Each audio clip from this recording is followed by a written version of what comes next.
Let's continue with our very first project catalog. We stopped over here where we were supposed to upload the gallery items for our project catalog. First, let's put our project image. So this is the first thing that the client will see. It's if you hit project preview, this is the layout that they get. So the picture would be right over here. It's important that the picture is related and it's the best work that you can offer. So you can see it's pretty big. Let's make sure we have a good image. Since mine is mockups, I'm just going to upload a random mockup. Once you have uploaded your image, you're going to get this panel where you can crop it and just resize it to the way you want with these bars at the corners. And just hit upload for it to be uploaded. There we go. And I uploaded 2 here to show you the options that you have. You can choose one of these images to be your project cover, which is the first image that the client will see. So you can select on each one and choose the project cover, and you can delete the ones that you don't want. So this right here is my project cover. You can upload up to 20 images. But I suggest keeping the number low so it's enough for the client to scroll through and try to put your best works on your project gallery.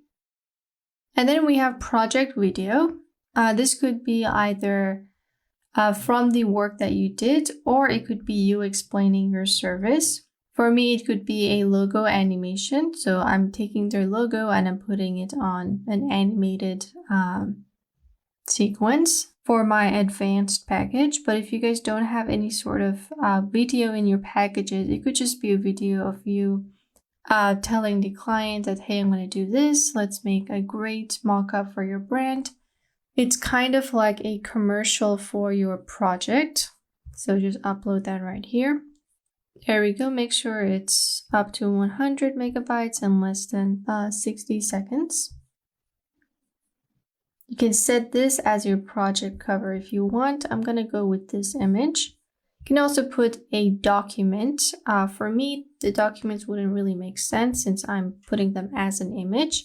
But if your service needs a document, then you can just upload it right here as PDF files. Let's hit continue. And right over here, you're going to add some requirements for the client. So basically, since I'm doing a logo mockup, I'm obviously going to need a logo. So add a requirement. So if I'm going to need a logo, I'm going to write in, please upload your logo file. And I can specify the format as well, either PNG or SVG. And then for the answer, I'm going to make this a file attachment and make sure that I turn this on because without a logo, I can't really create a mockup for them. So this is my first requirement. Let's hit add. I'm going to add some more. Do you have a preferred mockup object / background? Please write them here. For example, the client could tell me, yeah, I want my logo on a business card. Someone else could write, I want my logo on a pencil. So I'm giving them the option of where I should put their logo. I'm going to make this mandatory as well. If I want to put special objects, I can put this as a multiple choice and only allow them to choose from this box, or I could allow them to write anything they want. And I can just do that. Let's hit add. Let's add another requirement. Do you have a mockup object / background? Maybe they already have an image and they just want me to put their logo on it. So I can turn this into a file attachment. And I don't need to make this mandatory because some people may not have that. Hit add. And these are things that you can ask your client before getting started. Again, free text. And they can also attach files if they want. I'm going to make this mandatory. please respond in cm or inches. Well, let's hit add, and now I can go ahead and save this. You can edit any of these or delete if you'd like. And now we're going to write in our project description. So similar to what we learned, we want to stay away from unnecessary information and just try to convince the client that they should come to me for their mockups. You can see the example right here. You will get a polished logo design that will bring your company to the next level. With over 5 years of experience in freelance and agency environments, I care deeply about helping startups tell their story through design. So this right here is pretty convincing. The person has the experience. They're promising me a original and high quality content. And they're also telling me that they care about their designs and it's not just a job for them. All right, let's write in our example. With high quality mockups, you can advertise your brand in a unique way. I'm convincing them that my mockups are high quality and they're unique. I can now talk about my experience.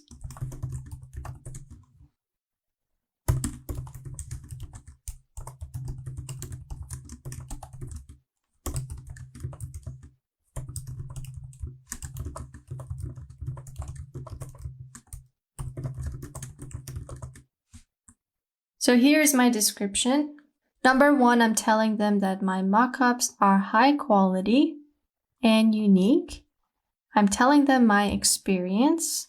And again, I'm giving them another promise for specialized mockups. And I'm also convincing them that they need this service so they can showcase their logo on many platforms. And finally, I'm ending it with a call to action. Let's get you one now. So right away, you can see that I stayed away from unnecessary information, which is of no help to the client. I did not talk about my childhood, my name, where I'm from, and all those. I'm just telling them straight away in a very short format that I'm here to help you and I'm capable of creating this mockup for you. Let's scroll down and create our steps. So there's already some presets here. 1, client purchases the project and sends a requirement, the stuff that we set in the previous step. 2, you complete the project following the steps that you add here. And 3, client reviews and approves of your work and you get paid. If needed, you can add another step. You can see the examples on the right. But for me, this is okay. I'm going to leave this be as it was. We also have frequently asked questions. This is where you get to put yourself as the client and see what sorts of questions they would have. Or you could use the questions that previous clients have asked you. For example, if you go over it on the right, it's giving you some examples. What's included in a revision? What tools do you use? How often can I expect to hear from you if I buy this project?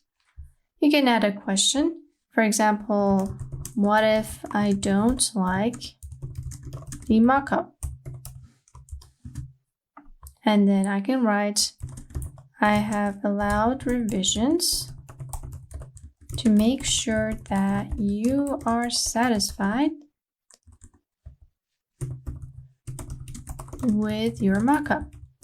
So I'm reassuring them that even if they don't like what I do, I will be there to help them with that and give them some revisions.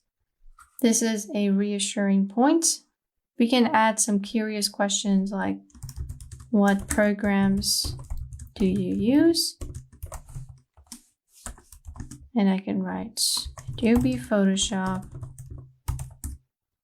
maybe Affinity Photo, and anything else that I would use.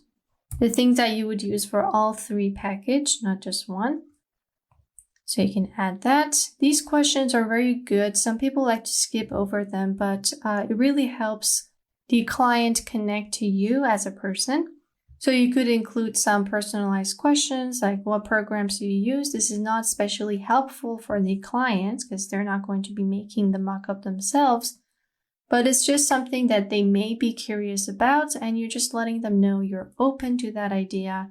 And this can make them feel a little closer to you. On top of that, we're giving them a what if question. So maybe they are thinking that if I were to pay this freelancer and I didn't like their mockup, are they willing to be humble about it?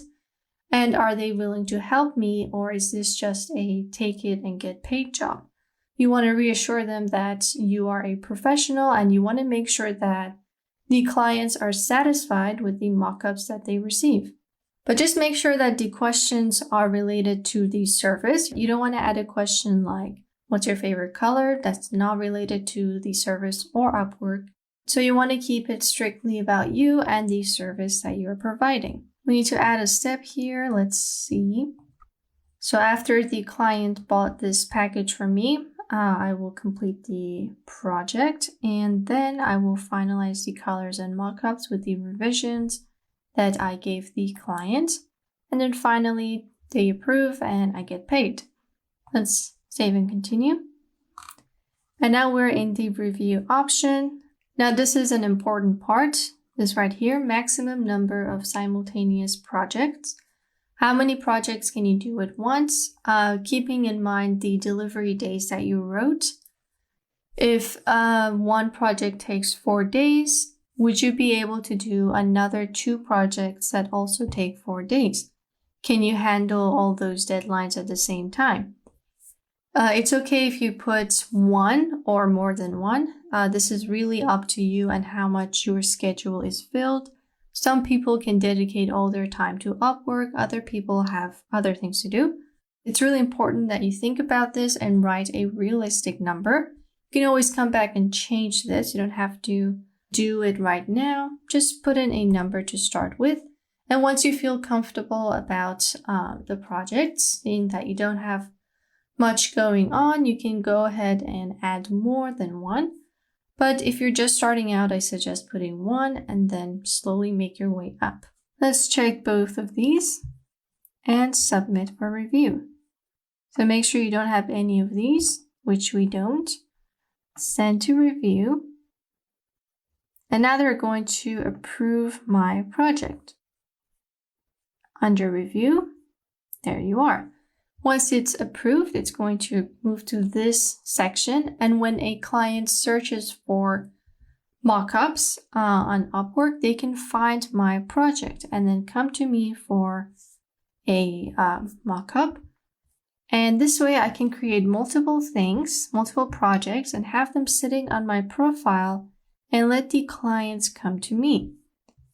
So put your best works on the projects and like we said, try to be as optimistic and as professional as possible. And that way you are most likely to get a order on your projects. So that's how you can create your first project catalog. Once Upwork approves or rejects your project, you're going to get an email. So right now there isn't much to do unless you want to create another project.